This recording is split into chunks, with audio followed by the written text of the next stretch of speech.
पंक्तियां पढ़ी और पंक्तियों से बनने वाले शब्दार्थ और प्रश्न उत्तर आपने पढ़े हैं ध्यान से, तो वो आपको समझ में आ गए होंगे। अब पाठ के पीछे कुछ प्रश्न दे रखे हैं, वो देखते हैं।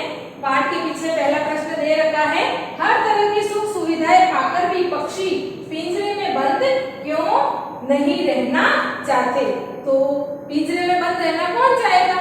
इसका उत्तर है, हर तरह की सुख सुविधाएं पाकर भी पंछी पिंजरे में बंद इसलिए नहीं रहना चाहते कि उन्हें अपनी स्वतंत्रता अधिक प्रिय है, वह खुले आसमान में उड़ना चाहते हैं। चाहे पशु पक्षी हो चाहे मानव हो, सबको अपनी स्वतंत्रता प्रिय होती है। पक्षियों को बहुत सारी सुख सुविधाएं दी गई है, सोने के पिंजरे में रखा, सोने की कटोरी में दाना दे रहे हैं, फिर भी वो क्या चाहते हैं? स्वतंत्र होना चाहते हैं और उड़ना चाहते हैं। सोने के पिंजरे और सोने की कटोरी में खाने से भी अच्छा उनको क्या प्रिय है? अपनी स्वतंत्रता प्रिय है। दूसरा प्रश्न, पक्षी उन्मुक्त रहकर अपनी कौन कौन सी इच्छाएं पूरी करना चाहते हैं? कहने का उन्मुक्त मतलब खुले रहकर। अब पक्षी पिंजरे में कैद है, पिंजरे में कैद होकर वो खुलना चाहता है और खुलकर अपनी कौन कौन सी इच्छाएं पूरी करना चाहता है? देखते हैं। उत्तर है, पक्षी उन्मुक्त रहकर अपनी नीली इच्छाएं पूरी करना चाहता है। पहली इच्छा, पक्षी नीले आकाश की सीमा तक उड़ना चाहते हैं, यानी खुला आकाश है जिसका कोई अंत नहीं, सीमा का अर्थ है अंत, जिसका कोई छोर नहीं, वहां तक वो उड़ना चाहते हैं खुले आकाश में। दूसरी इच्छा है पक्षी की, पक्षी नदियों का बहता हुआ जल पीना चाहते हैं, यानी पक्षी को पिंजरे में दिया हुआ पानी पसंद नहीं है, वो क्या चाहते हैं? नदियों का, झरनों का बहता हुआ खुला या बहता हुआ जल पीना चाहते हैं। तीसरी इच्छा है, नीम के वृक्ष की कड़वी लिंबोरिया खाना चाहते हैं, नीम के वृक्ष पर जो कड़वा फल लगता है उसे पक्षी खाना चाहते हैं। अगली है, पक्षी क्षितिज से मिलना चाहते हैं, यानी पक्षी पिंजरे से बाहर निकलकर उस छोर से मिलना चाहते हैं जहां धरती और आकाश मिलते हुए प्रतीत होते हैं, उस छोर तक वो जाना चाहते हैं। ये हो गए अपने प्रश्न उत्तर पूरे। इसके आगे लेते हैं अपन व्याकरण से संबंधित प्रश्न लेते हैं। पाठ 7 के पहले पाठ का प्रश्न, भाषा की बात।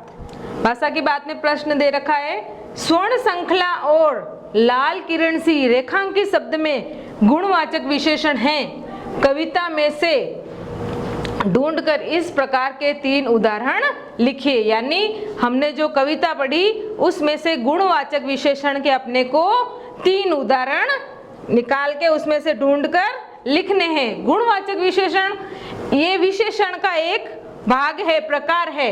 पहले विशेषण क्या होते हैं? विशेषण किसे कहते हैं? संज्ञा या सर्वनाम की विशेषता बताने वाले शब्द क्या कहलाते हैं? विशेषण। और विशेषण कितने प्रकार के होते हैं? विशेषण 4 प्रकार के होते हैं। कौन कौन से? गुणवाचक, संख्यावाचक विशेषण, परिमाणवाचक विशेषण और संकेतवाचक विशेषण।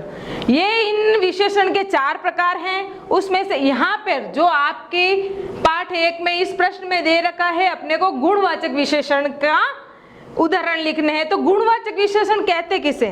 गुणवाचक विशेषण उसे कहते हैं जिस शब्द से संज्ञा के रंग, रूप, दशा, आकार, स्वभाव आदि का हमें बोध हो या जानकारी मिलती हो, उसे क्या कहते हैं? गुणवाचक विशेषण। यानी वो संज्ञा की कुछ न कुछ विशेषता बताएगा।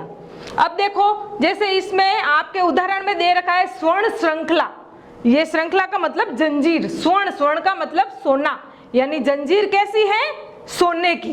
कैसी है? सोने की। तो सोना इसकी विशेषता बता रहा है जंजीर की। दूसरा शब्द लाल किरण, किरण कैसी है? लाल कलर की। तो ये इसका गुण हो गया, विशेषण, विशेषता बता रहा है इसकी, किसकी? किरण की। कैसी है? लाल। उसी तरह अपने को कविता में से कुछ शब्द ऐसे ढूंढ कर लिखने हैं जिससे वो उसकी क्या बता रहा हो? विशेषता बता रहा हो। जैसे मैंने यहाँ पर लिया है कनक कटोरी। अब कनक यहाँ पे क्या है? कनक का अर्थ सोना, और कटोरी आपको पता ही है कटोरी होती है। तो सोने की कटोरी, सोने की कटोरी। तो कटोरी की विशेषता क्या है? वो कैसी है? सोने की। तो ये क्या हो गया? किसमें आएगा? गुणवाचक विशेषण में। दूसरा शब्द है कटुक निम्बोरी। कटुक निम्बोरी, यानी निम्बोरी कैसी है? कटुक का मतलब कड़वी। तो यहाँ पर कड़वा क्या बता रहा है? निम्बोरी की विशेषता बता रहा है तो ये गुणवाचक विशेषण में आएगा। अगला शब्द लिया है कनक तीलिया। तीलिया किसकी बनी है? कनक का मतलब सोना, तो यहाँ पर सोने, तीलिया की विशेषता क्या बता रहा है कि तीलिया किसकी बनी है? सोने की। ये अपन ने कविता में से 3 उदाहरण ले लिए गुणवाचक विशेषण के। अब आपको समझ में आ गया होगा कि इसी तरीके से आप इस कविता में से और भी शब्द छांट कर लिख सकते हो जिसमें गुणवाचक विशेषण हो। लेती हूं अगला प्रश्न। भूखे प्यासे में द्वंद्व समास है, इन दोनों के बीच लगे चिन्ह को सामासिक चिन्ह कहते हैं। इस चिन्ह से और का संकेत मिलता है, जैसे भूखे प्यासे, और इसका विग्रह करेंगे हम समास का तो करेंगे भूखे और प्यासे। ये पढ़ने से पहले समास होता क्या है? समास का मतलब होता है सम धन आस। सम का मतलब पास, आस का मतलब बिठाना, यानी शब्दों को पास पास बिठाना ही समास कहलाता है। यानी कम से कम शब्दों में अधिक से अधिक अर्थ प्राप्त करना समास कहलाता है।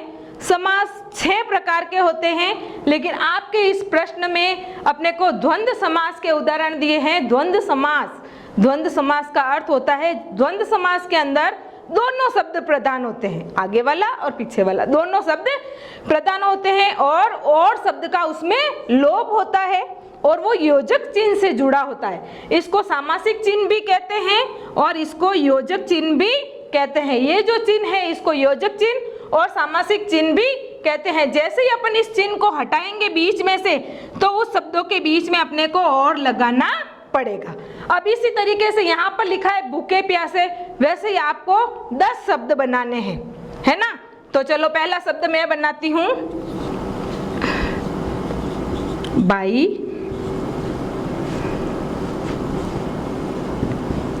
बहन। ये तो सामासिक शब्द कहलाएगा, समस्त पद, और इसका अपन विग्रह करेंगे, योजक चिन्ह हटाएंगे तो क्या लिखेंगे? भाई और बहन। क्या लिखेंगे? भाई और बहन।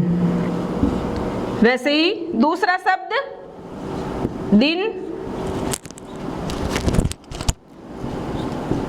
रात, तो इसका विग्रह करेंगे अपन तो क्या लिखेंगे? दिन और रात। अगला शब्द सुबह शाम। क्या हो जाएगा?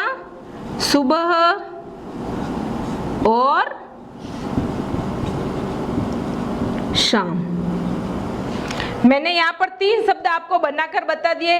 इस तरीके से आप और शब्द घर पे बैठ के बना सकते हो। तो इससे ज्यादा आपको 3 शब्द मैंने बना दिए तो 5 शब्द आपको घर पे बैठ के बनाने हैं। ये आप आराम से बना लोगे। मैंने समास क्या होता है आपको बता दिया, और इसमें और शब्द का लोप होता है। इसको सामासिक चिन्ह या योजक चिन्ह बोलते हैं, जो 2 शब्दों को आपस में जोड़ता है। ये तो हो गए अपने पाठ 1 के व्याकरण संबंधी जो पीछे प्रश्न दिए हुए थे वो पूरे।